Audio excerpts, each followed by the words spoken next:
Je m'appelle Nathalie, je suis en fonction d'AMP à la maison de répit depuis l'ouverture, octobre 2018.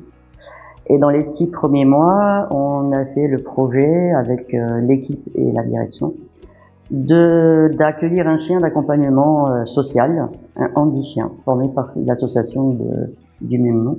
Nous avons déposé un dossier, nous avons attendu 2 ans avant le retour de l'arrivée de Porto, en fait, pas le retour.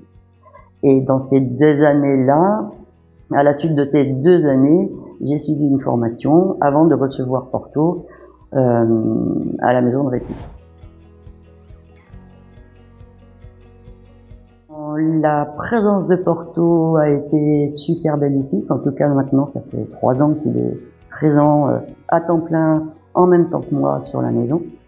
Il apporte énormément de choses, il apaise énormément pendant les séparations quand les parents s'en vont pour prendre du répit pour eux. On a plein de gens qui nous disent qu'ils sont très contents d'avoir Porto à la maison. Même s'il ne fait pas une activité spécifique ou un accompagnement spécifique, le fait d'être présent dans la maison est important. Il calme parfois des personnes qu'on accueille qui sont un petit peu pas très bien, dans l'inconfort. Il permet aussi parfois d'éviter de prendre des médicaments trop forts. Parce que Porto, dans la maison, il a le droit de tout faire, de s'allonger sur le canapé, de s'allonger sur les lits à côté des personnes, ce qui est vraiment un moment d'apaisement général. J'ai un exemple flagrant, le avant Porto et le après Porto, avec sa présence. Avant Porto, on accueillait 2 petits-enfants, 2 jumeaux, jeunes, de 3 ans, 4 ans. Le soir, c'était horrible, ils ne pouvaient pas se coucher sans pleurer, parce que la séparation était trop difficile. Et quand on appelait maman, forcément, ils les avaient au téléphone, en les entendant pleurer, c'était pas très agréable. Et une fois que Porto a intégré la maison, on a pu voir un changement complet du comportement. C'est-à-dire que je prenais le temps avec ses enfants de lire l'histoire, en mettre le pyjama. Alors déjà, Porto, il enlevait les chaussettes, il aidait à enlever le pull, donc ça faisait rire.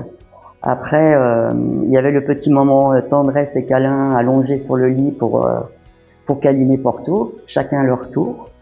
Et ensuite, on pouvait appeler maman sereinement, sans pleurs, sans cris, et les enfants s'endormaient tranquillement. Ça, c'est un exemple. J'ai un autre exemple aussi qui est flagrant, c'est une personne qu'on accueillait,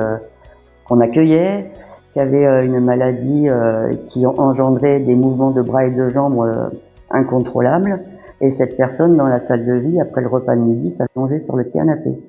Et nous, en tant qu'équipe, on voyait ses bras, ses jambes qui secouaient dans tous les sens, et ça durait au minimum une demi-heure, 3/4 d'heure. Et le jour où il y a eu Porto, le simple fait d'avoir Porto allongé à côté d'elle, en 5 minutes, il n'y avait plus un mouvement paralysé. Alors même l'équipe c'était presque de l'ordre de la magie, tellement c'était fort en émotion, très fort. Voilà, et puis Porto, il se sent bien dans la maison, c'est la mascotte aujourd'hui, on peut le dire, quand il n'est pas là, il manque.